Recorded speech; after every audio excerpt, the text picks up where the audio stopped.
Okay, picking up where we left off. We have already talked about Rachel Carson a little bit, not a whole lot. We did have a hero presentation on Rachel Carson. So during the 1960s, public concern about pollution and resource quality increased, and this was largely in part due to the work of marine biologist Rachel Carson. Carson wrote about the interrelationships among living organisms. So she wrote a very, very famous book called Silent Spring, which you read a tiny excerpt of last chapter.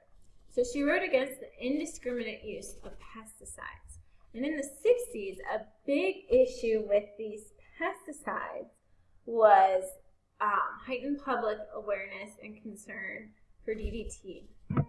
And DDT was actually getting into a lot of organisms and causing a lot of issues. And we'll talk about that next chapter when we talk about toxins.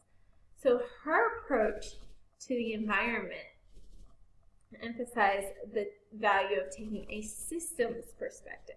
So the systems perspective is a perspective that considers not just immediate or intended effects of activities, but all of the impacts of those activities in other places or at other times. So she took this kind of perspective, and more environmentalists are taking this type of perspective. So another very, very important person was Paul Ehrlich.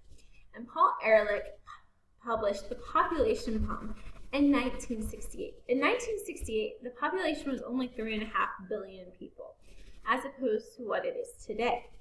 He described the stresses that huge number impose on Earth's life support systems and on the natural resources. So in the 60s, Paul Ehrlich was already talking about these issues that we're talking about with all of the people we have and how the population growing is causing more poverty and how it just stresses a system that is already taxed to its limit. So he raised public awareness to the dangers of overpopulation and really made people think about what can we do and how can we do this to help with overpopulation. So after all of these really influential environmentalists, we kind of had an environmental movement. And that environmental movement really came about from the first Earth Day. So in the spring of 1970, Gaylord Nelson and Dennis Hayes organized the first Earth Day, which awakened the U.S. environmental consciousness to the population growth, overuse of resources, and pollution and degradation of the environment. And by 1990, the movement had moved around the globe.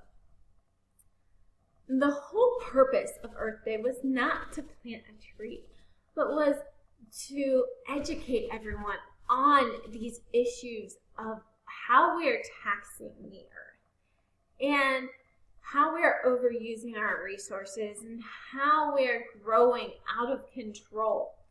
And so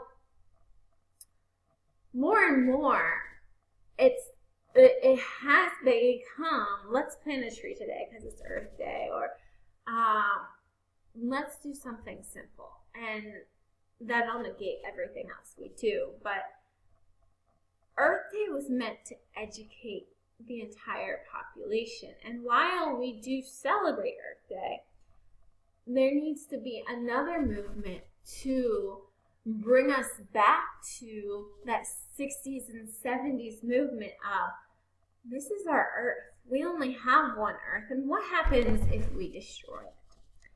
So this is the history of the environmental movement. I want you to have great notes on this because we are going to do a timeline of this.